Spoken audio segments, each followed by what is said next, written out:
प्रभातम। अहम Ramesh Kumar Sharma, DA public school Sikar. पिछले वाले पार्ट में क्या पढ़ रहे थे हम? संख्यावाची मतलब गिनती। अब इस अगले वाले पार्ट में क्या है? संज्ञा शब्द रूप प्रकरण। संज्ञा शब्द रूप प्रकरण इसमें क्या है? जैसे राम शब्द है, हरि शब्द है, वो संख्या शब्द में क्या था? गिनती 1 2 3 4। तो संज्ञा शब्द में हम देखो पहले क्या करते हैं।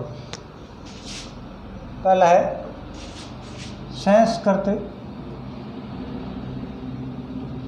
संस्कृत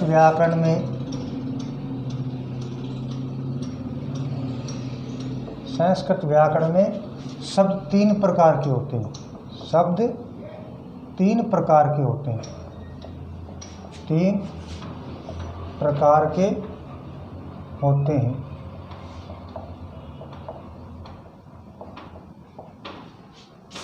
पहला है नाम, दूसरा है धातु, तीसरा है अव्यय।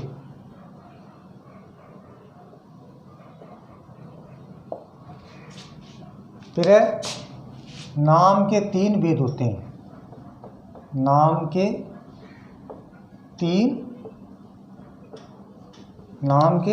3 भेद होते हैं। नाम के 3 भेद होते हैं। पहला है संज्ञा, दूसरा है सर्वनाम, तीसरा है विशेषण।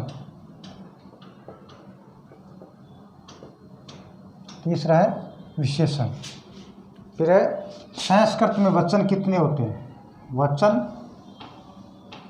संस्कृत में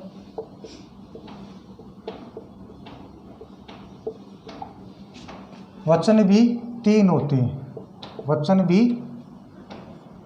होते हैं।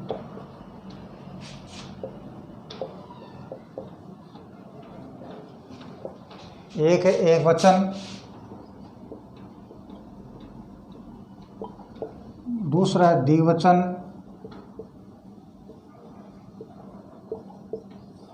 तीसरा है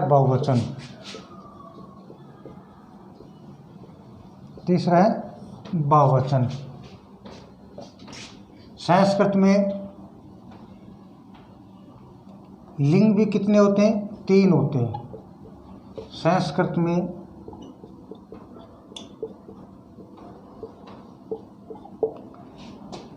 लिंग 3 होते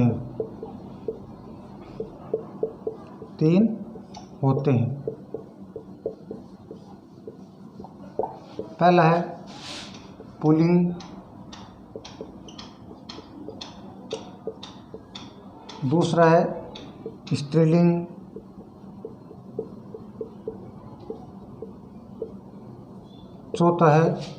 तीसरा है नपुंसकलिंग।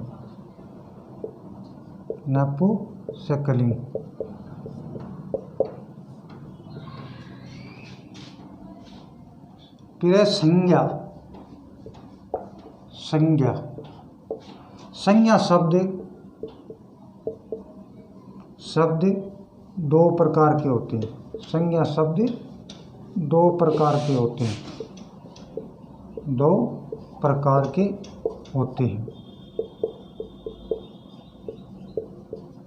अब देखो हमें शब्द रूप में क्या क्या करना है।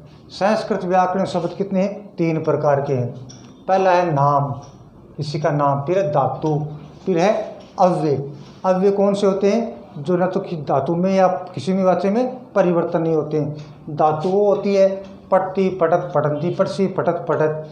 फिर है नाम, किसी का नाम। फिर है नाम के 3 भेद होते हैं। कितने होते हैं? 3। पहला संज्ञा, दूसरा है सर्वनाम और तीसरा है विशेषण। फिर है वचन। संस्कृत में वचन कितने होते हैं? 3 होते हैं। पहला है एक वचन, दूसरा द्विवचन, तीसरा बहुवचन। फिर है लिंग। संस्कृत में लिंग भी कितने होते हैं? 3 होते हैं। पुल्लिंग, स्त्रीलिंग और नपुंसकलिंग। फिर है संज्ञा शब्द 2 प्रकार के होते हैं। कितने प्रकार के होते हैं? 2 प्रकार के होते हैं। फिर है संज्ञा शब्द कितने प्रकार के होते हैं? 2 प्रकार के। पहला है संज्ञा शब्द में अजंत। पहला है अजंत। जिन शब्दों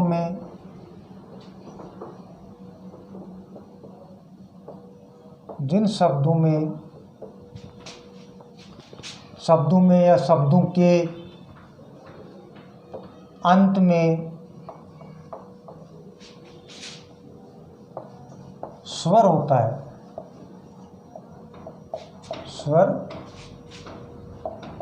होता है, वे अजंत कहलाते हैं। वे क्या कहलाते हैं? अजंत कहलाते हैं।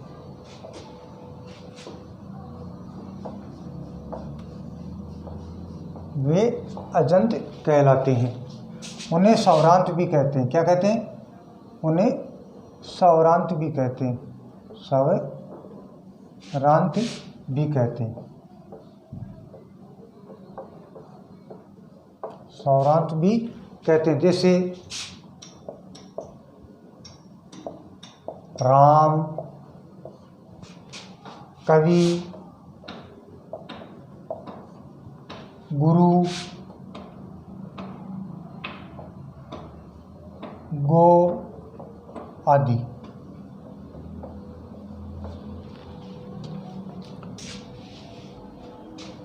इनमें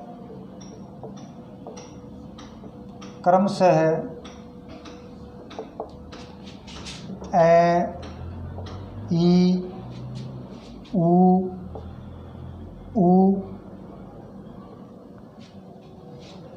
तथा ओ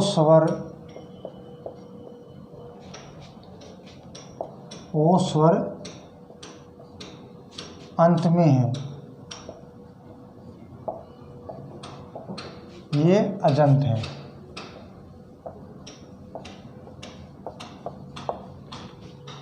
दूसरा है अपना हलंत। संज्ञा शब्द का क्या दो प्रकार है? तो पहला था अजंत, दूसरा है अलंत। जिन शब्दों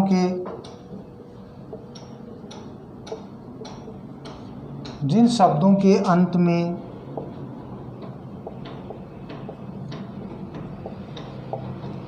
अंत में व्यंजन हो,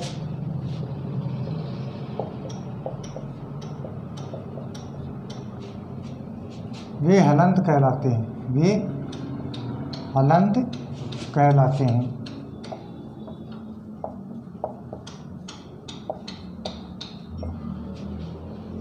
उन्हें व्यंजनाद भी कहते हैं। उन्हें क्या कहते हैं? व्यंजनाद कहते हैं। उन्हें व्यंजनाद भी कहते हैं।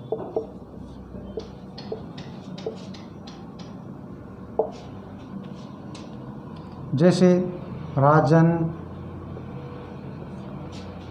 मारुत, वाणिज्य, क्रमशः है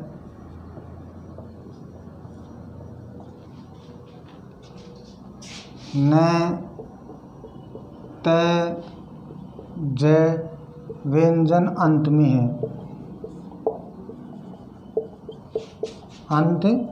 है। अतः ये हलंत है।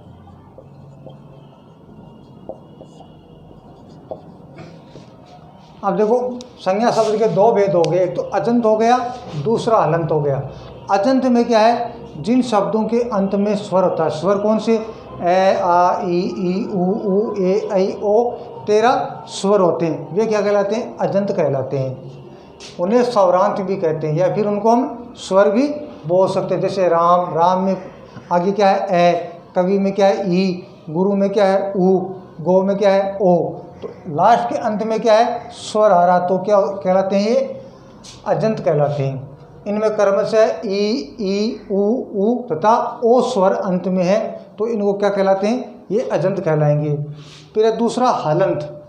जिन शब्दों के अंत में व्यंजन हो, जैसे व्यंजन क, ख, ग, छ, छ, ज, ये ट, ठ, ठ, ढ, ये क्या व्यंजन हो, तो वे क्या कहलाते हैं? हलंत कहलाते हैं।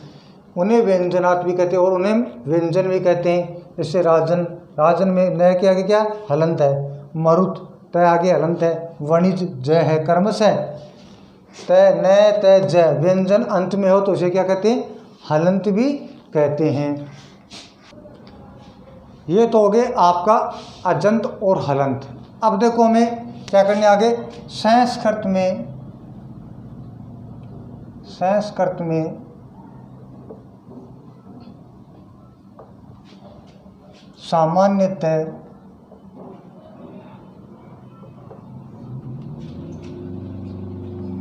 दो पद स्वीकार किए गए। क्या किए, दो पद स्वीकार किए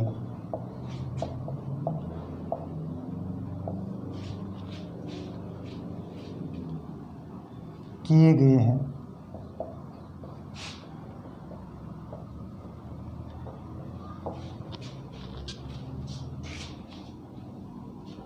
सुबंत और तिगंत। दो पद कौन से हैं, पहला है सुबंत, दूसरा है तिगंत। दूसरा है तिगंत। जैसा कि महर्षि पाणिनि ने कहा गया है, जैसा कि महर्षि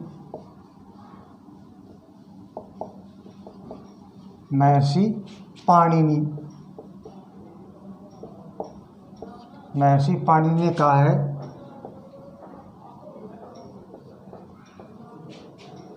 ये सूत्र के द्वारा सुपितः है, अंड है, पदंतम। इस सूत्र के द्वारा कहा गया है, अर्थात सुप और तिग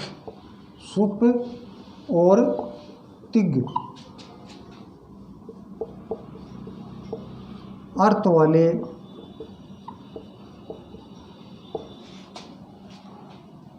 वाले सुप या तिग प्रत्यय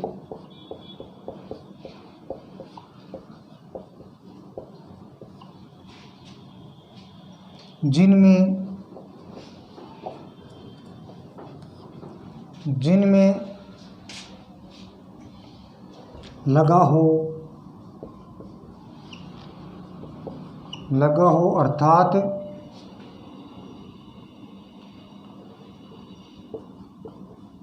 सुप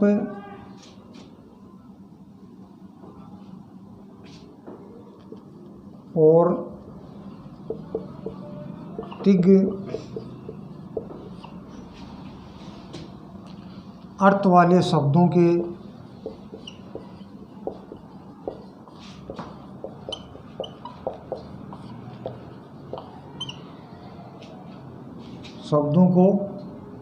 अर्थ वाले शब्दों की पद भी कहते हैं, शब्दों को पद कहते हैं।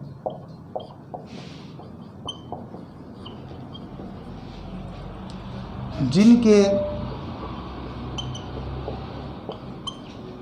प्रातिपदिकों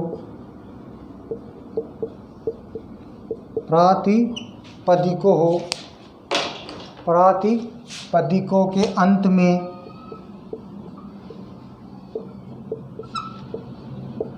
अंत में सुप विभक्तियां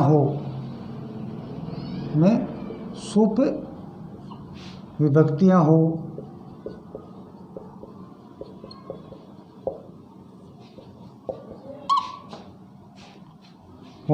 वे सुबंत होते हैं, वे सुबंत है।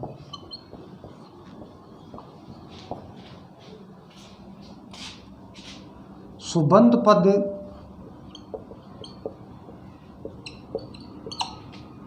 क्रिया से भिन्न होता है, भिन्न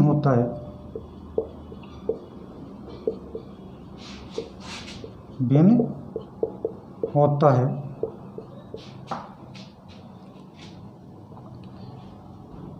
संज्ञा,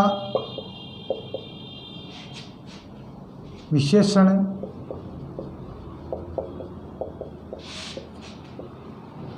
आदि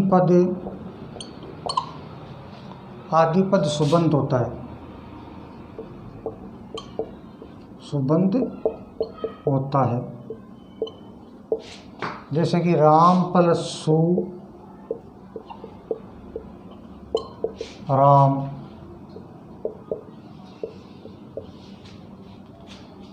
सुप प्रत्यार होता है,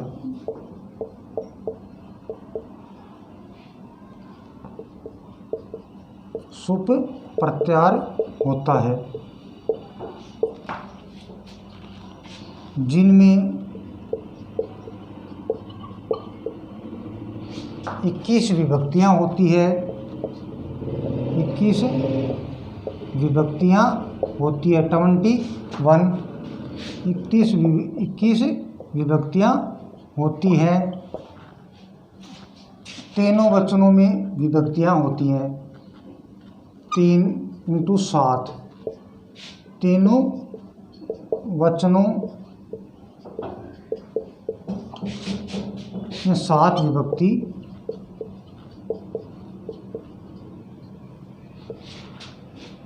भी हैं। अब देखो संस्कृत सामान्य क्या किए, 2 पद स्वीकार किए गए हैं। कितने पद किए गए? 2 पद स्वीकार किए गए हैं।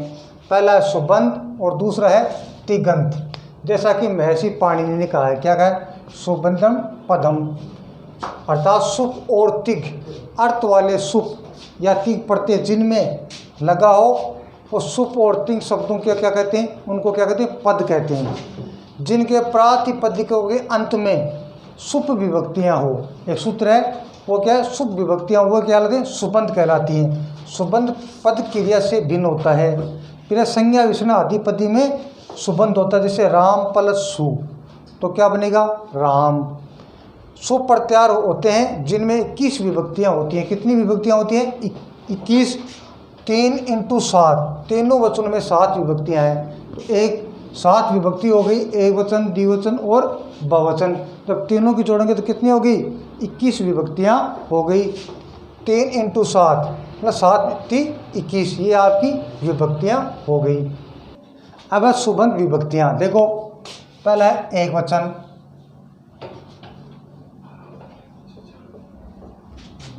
द्विवचन,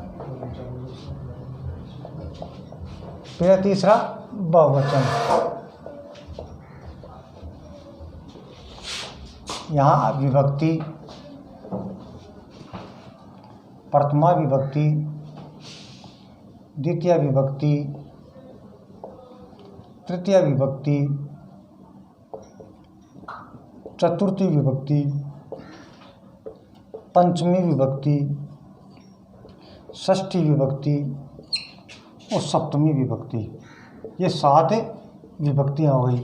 अब है सु, प्रथमा विभक्ति में क्या आएगा? सु, ओ, जस, सु, ओ, जस, सु, ओ, जस।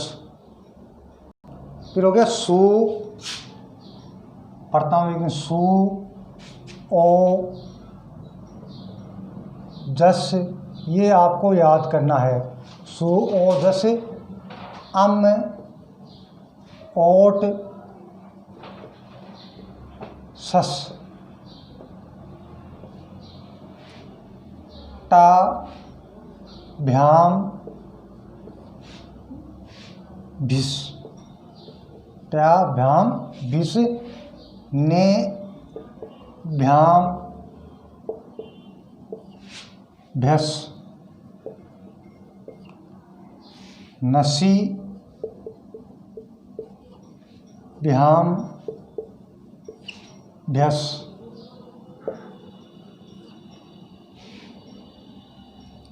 नस, ओस, आम, नस, ओस, आम। नी, ओस, सुप।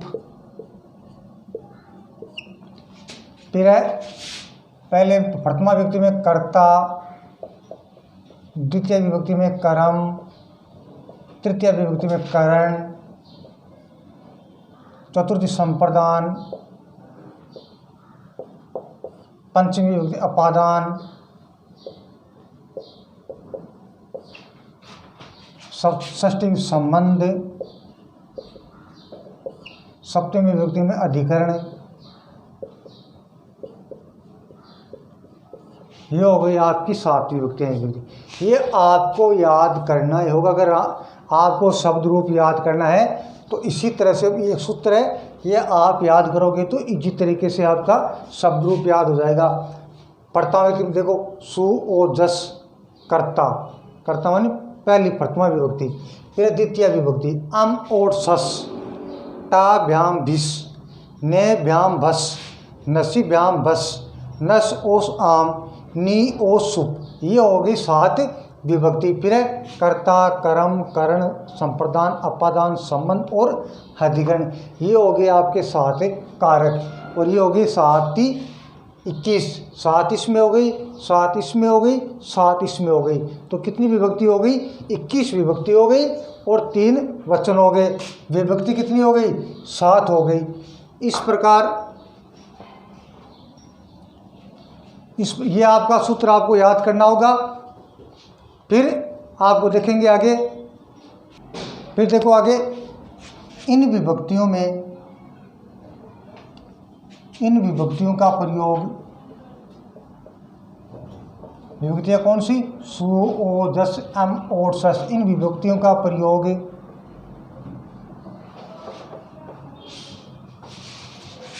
सभी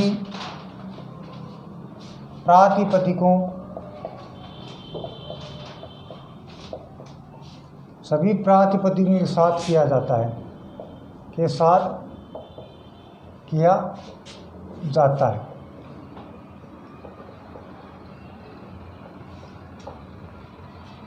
जब इनका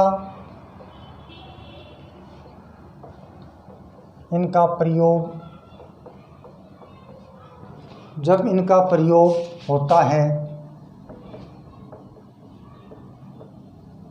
जब इनका प्रयोग होता है तब ही इनको पद संज्ञा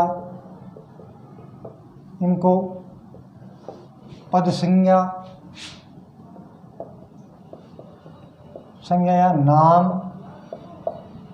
होता है, पद संज्ञा नाम मिलता है।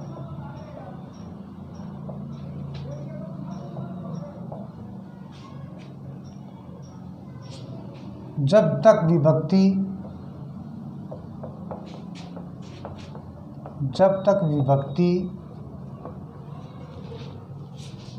नहीं जोड़ी जाती,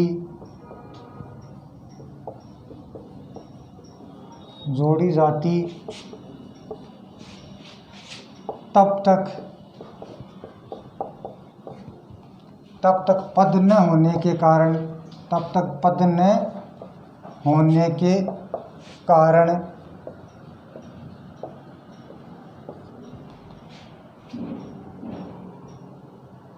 वह वाक्य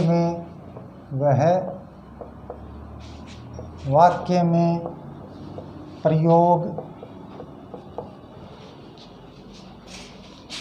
के योग्य नहीं होता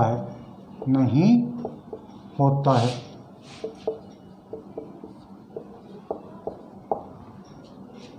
शब्दरूप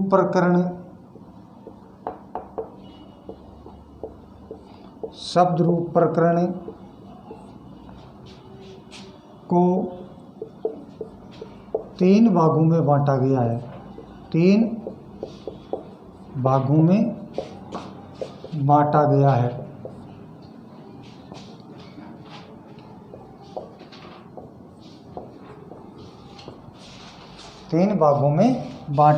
गया है। पहला है पुल्लिंग शब्द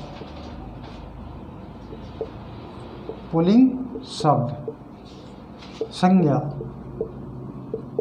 दूसरा है स्त्रीलिंग शब्दरूप,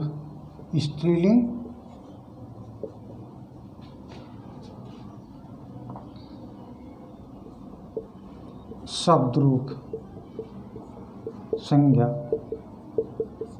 तीसरा है नपुंसकलिंग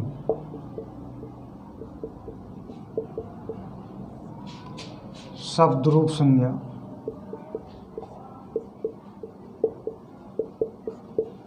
अब देखो उन विभक्तियों का प्रयोग कैसे करते हैं। इन विभक्तियों का प्रयोग सभी प्रातिपदिक माने धातुओं में के साथ किया जाता है।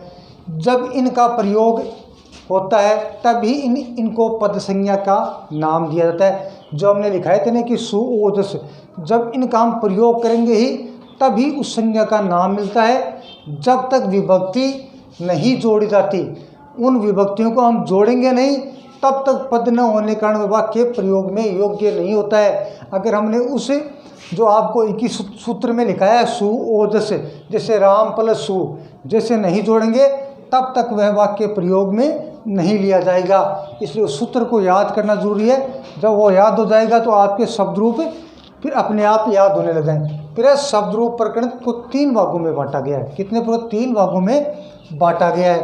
पहला है पुल्लिंग शब्द, दूसरा स्त्रीलिंग, तीसरा है नपुंसकलिंग। ये हो गए आपके 3। अब जो भी इनमें कोई वाक्य समझ में नहीं आए, किसी आए तो जो व्हाट्सएप नंबर दिए गए हैं उन पे व्हाट्सएप में उनकी समस्या बता दी जाएगी। अब नेक्स्ट पार्ट में आपके उसमें पढ़ेंगे राम शब्द, हरि शब्द, वो अगले वाले पार्ट में देखेंगे। धन्यवाद।